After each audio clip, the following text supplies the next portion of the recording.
Hi, I'm Manga Captor and welcome back to my channel. In this video, I'll be going over everything I read in February. I read 2 novels, over 20 volumes of manga, and 1 volume of manhwa. So let's get into it. Let's start with the novels I read. I read Sweet Bean Paste, and it was such a beautiful journey. This short novel reminded me of how beautiful the smallest things can be when we take time to be present and listen. This book does contain some very heavy topics that I will place on screen now for you to be aware of. This story follows our main character, Sentaro, who dispassionately runs a doriyaki shop and wants nothing more but to be freed from his job. But he has debts to repay, so he continues to make these confections without caring for the craft. That's until he meets Tokue, an elderly woman who is determined to work at his doriyaki stand. Sentaro turns her away, believing that she wouldn't add much value to the shop, but he quickly changes his opinion when she shows up to his stand again with a freshly made batch of sweet bean paste.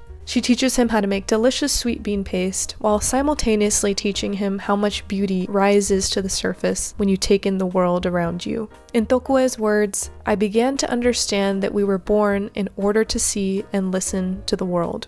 Sweet Bean Paste is a heartfelt story that beautifully explores the meaning of life, and I'm glad I read it. The second novel I read this month was Blackouts by Justin Torres. Blackouts is an experimental novel that follows the narrator and his companion Juan Gay, who is on his deathbed. The story is mainly carried through conversations between the two. This format can sometimes be confusing to follow, and at times I was honestly lost. The themes in the novel are at times very dark and depressing. It's a very heavy read. I will list the trigger warnings on screen now so you can be aware of them. I honestly don't have a whole lot to say about this novel.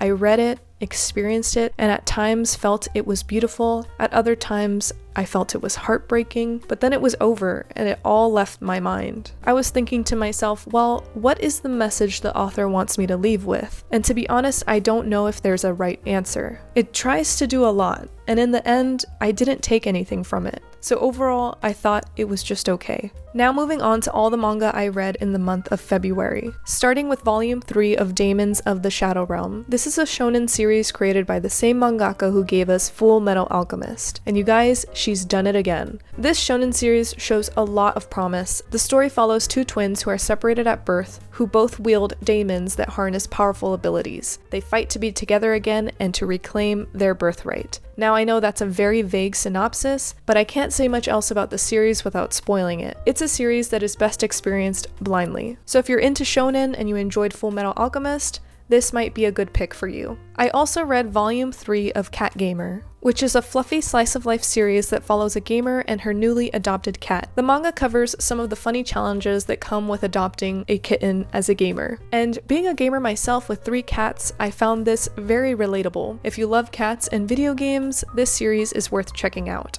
I also read volumes 13 through 17 of What Did You Eat Yesterday? It's very likely that you've already heard me talk about this series since I've mentioned it in multiple videos, so I'll keep my recap brief. I'm really enjoying this series still, and I absolutely love that many characters and their partners have been introduced into the storyline. I also really appreciate that this series doesn't shy away from the issues that some couples face. I am saying this for the 100th time, but this series is truly golden, and it's a staple for anyone who is a fan of slice of life. I also read volumes 19, 20, and 21 of One Piece. This is one of those series that I also can't really say much about, but just know that if you're not really into pirates and think this series is not for you because of that, don't worry. I also was avoiding this series because I thought it wouldn't be for me, but there's truly something for everyone in this series. There's great action and combat, there are heartfelt moments, funny moments, wonderful characters, and friendships. This series is just really well-rounded and fun to read. I also read 2 omnibus volumes of Life Lessons with Uramichi Onisan. I'm a fan of dark comedy, but it can quickly go from tastefully dark to terribly morbid. But this series, in my opinion, balances its dark humor really well. This series follows a former athlete, Uramichi, who now works as an exercise leader on a children's TV show. He plays the part of a bubbly, happy character on TV, but in reality, he is burnt out and jaded, and sometimes that side of him comes out during taping, which catches the children off guard, especially when he jokes to the children about how his will to live is gone. When I first started reading this series, I did feel that it was a bit gimmicky and overly simple. I wondered if all the volumes would just be episodes of Uramichi traumatizing children with his depressive comments about life. But over time, this series showed more of its cast of characters, widening the world and subsequently making each following volume more interesting. We got a closer look into the at-home life of some of the characters, and we also get to see moments of their past that piece together a bigger story. This focus on narrative was a nice change of pace from the episodic, dark comedy skits. Overall, I love this series, and I'm excited for whenever we get another volume. I also read volume 4 of My Love Mix-Up, and this series is just so cute.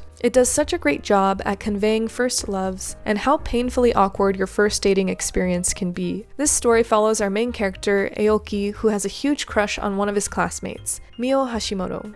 One day he forgets his eraser, and she kindly lends him one. He notices that this eraser has a boy's name on it, complete with a heart next to it. That boy, of course, is Ida, one of the most popular guys in school. Aoki accidentally drops this eraser, and Ida notices his name with a heart next to it. Aoki doesn't want Ida to know that Mio has a crush on him, so instead Aoki boldly claims that the eraser is his own. This leads Ida to believe that Aoki has a crush on him, and things get confusing. I love this series so much. It's cute and silly, and the cast of characters are easily lovable. I also read volume 6 of Shonen Note Boy Soprano and loved it. If you haven't heard of this series before, it's a coming-of-age story by Yuki Kamatani, my favorite mangaka. It follows Yutaka, a young boy who is passionate about being a soprano singer. His talent creates many opportunities for him, but it also starts to weigh on him. He wonders what his true identity is and what that looks like creatively. This is a captivating slice-of-life manga with beautiful depictions of choir music, and I just adore so many of the characters and can't wait to see what their future holds. I've been wanting to get into more shoujo, so this month I read 2 volumes of Chihaya Furu, and I'm obsessed.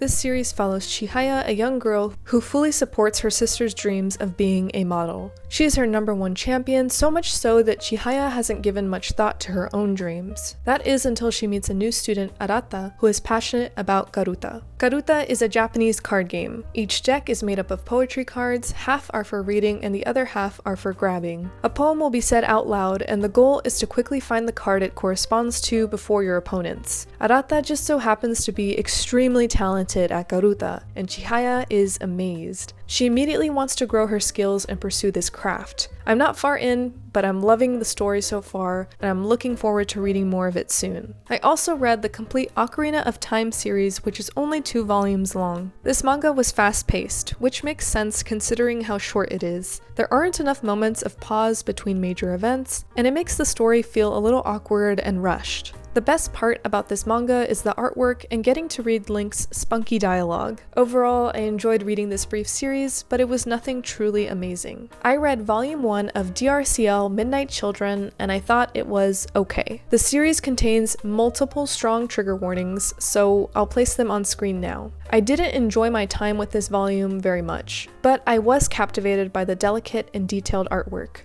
I can't even imagine how long it took to produce the art alone for this volume. However, that's the best part of this manga. The story, unfortunately, falls short and its message is murky. Its plot is unclear and scattered, its narrative is drowned out by all these visual metaphors that don't do much for the story, and I enjoy my fair share of visual metaphors, and I enjoy stories with non-linear narratives. But this was truly hard to follow. It also left me with a bitter taste. There's a character in this series who appears to be gender fluid or non-binary. It's hard to say because the author doesn't provide clarity on this character. Instead, their gender is framed as more of a disorder. They are fetishized and turned into an object of fascination to toy with. And let me just say this, I am sick of it. I am sick of genderqueer people being depicted as if they were creatures rather than people. We are just people. I just want better queer representation, and I recognize that the author may have had good intentions, and maybe as the story continues, this character is developed more respectfully and accurately,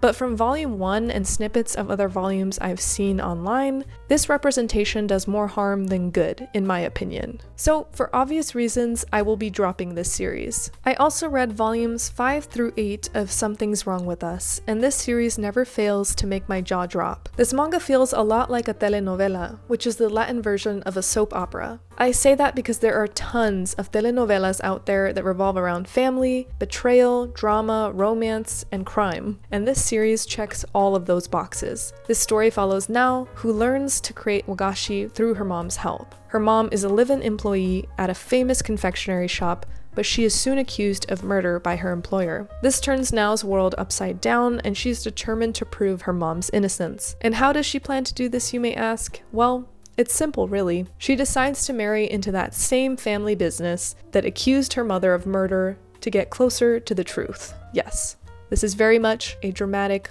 wonderful shoujo. And lastly, the one volume of manhwa that I read this month was Volume 6 of Villains Are Destined to Die. This series does come with some trigger warnings that I'll place on screen now.